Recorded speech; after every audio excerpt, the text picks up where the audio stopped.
बीत गया, बुद्धिमान उसका शोक नहीं करते, भविष्य की चिंता कर्मयोगी नहीं करता।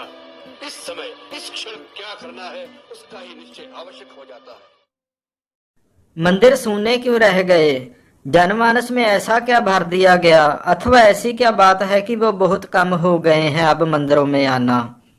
जिनकी जिम्मेवारी है उनके लिए तो ये यक्ष प्रश्न की तरह है, परंतु बात सीधी सी है, आइए जानते हैं। मंदिर को धर्म का केंद्रीय स्थल माना जाता है। भक्तों के लिए मंदिर भगवान का घर होता है। दोनों बातें सत्य हैं। मनुष्य स्वभाव से ही स्वार्थी होता है, ये हमें पता भी है, और जो ना मानते हो थोड़ा विचार कीजिए।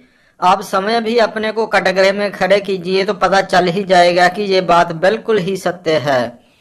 मनुष्य स्वभाव से ही स्वार्थी है। उसका हर कदम इससे प्रेरित होता है कि इसमें मुझे क्या फायदा, मुझे क्या मिलेगा।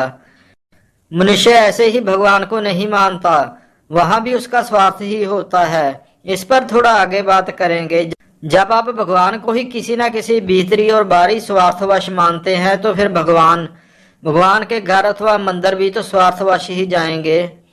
बात कुछ के लिए कटु हो सकती है, पर है तो ये सत्य ही। पहले लोग मंदिरों में ज्यादा क्यों जाते थे, आइए जानते हैं। उस समय मंदिर धर्म की धुरी थे। धर्म, मोक्ष की चाह, ईश्वर प्रेम उन्हें मंदिरों की ओर ले जाती थी। उनकी ये इच्छा उन्हें मंदिरों की ओर खींचती ही थी। तो क्या आज क्या हो गया? वही ईश्वर, वही धर्म, वही मोक्ष, फिर क्यों कम हो गए हैं लोग मंदिरों में आना? क्या लोग अब स्वार्थी नहीं रहे? चलिए अब असली बात पर आ जाते हैं। पहले मंदिर लोगों की ज्ञान की क्षुधा शांत करते थे। धर्म क्या है, धर्म का सत्य क्या है, ईश्वर को कैसे पाया जा सकता है, ऐसी ही और पता नहीं कितनी बातों की भूख लिए लोग मंदिरों में आते थे, और उनका पोषण भी होता था मंदिरों में आकर। मंदिर ज्ञान का केंद्र थे उस समय। अपने ज्ञान, धर्म की सुधा, भूख मिटाने के लिए लोग मंदिरों में जाते थे। भारत को इसीलिए धर्म भूमि, ऋषि मुनियों की धरा कहा जाता था उस समय। मलेच्छ खिलजी के हमलों से पहले तक देश ही नहीं विदेशों के लोग भी ज्ञान के लिए भारत आया करते थे। पर आज अपने मंदिरों को देखें तो इनका स्वरूप बिल्कुल ही बदल गया है, इनका उद्देश्य भी बदल ही गया है। अब कहाँ मंदिर ज्ञान का सोमा है, कहाँ मंदिर में ईश्वर प्राप्ति, वेद ग्रंथों का अध्ययन होता है। पहले शुरू में चर्चा की थी कि मनुष्य स्वभाव से ही स्वार्थी है। वो कैसे है अब जानते हैं। जब मंदिरों में ज्ञान की भूख शांत ही नहीं होती तो क्यों जाया जाए उन मंदिरों में, और ना ही पेट की भूख शांत होती है तो फिर क्यों जाए कोई मंदिर। जहाँ पेट की भूख शांत होती है उन मंदिरों अथवा देवस्थानों पर आज भी लोगों की भीड़ देखी जा सकती है। पर जहाँ पेट की भूख भी शांत नहीं होती वो मंदिर सूने पड़े हुए हैं।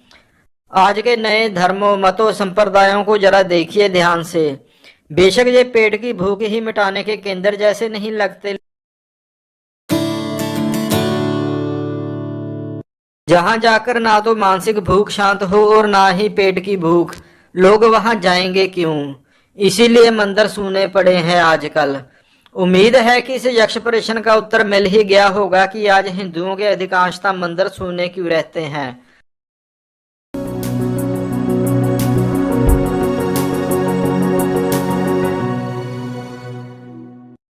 लोग, खासकर युवा, मंदिरों की ओर जाना क्यों कम हो गए हैं, इसका जवाब मिल ही गया होगा।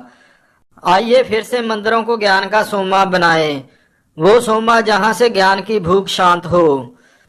वो ज्ञान जो हमें इतना सक्षम बना दे कि हम अपने पेट की भूख, सुधा को स्वयं ही अपने पुरुषार्थ से शांत कर सकें। पहले यही तो होता था।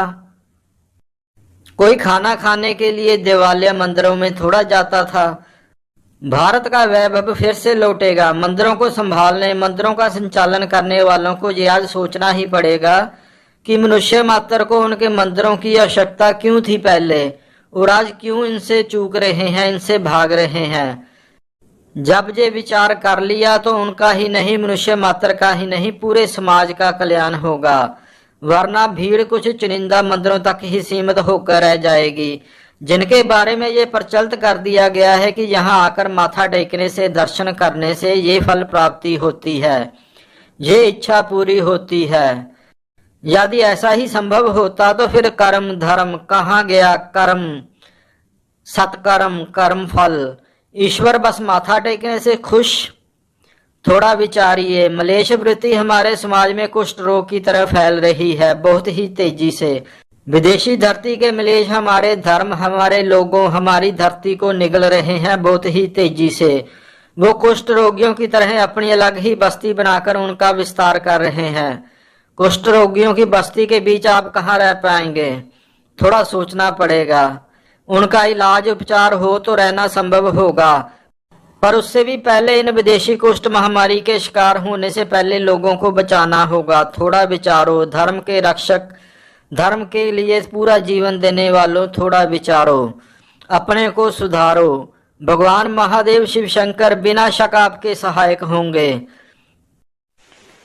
अंत में अगर आप इन विचारों से थोड़े बहुत सहमत हैं तो इस वीडियो को जितना हो सके उतना शेयर करें, लाइक और सब्सक्राइब भी अवश्य करें। हर हर महादेव।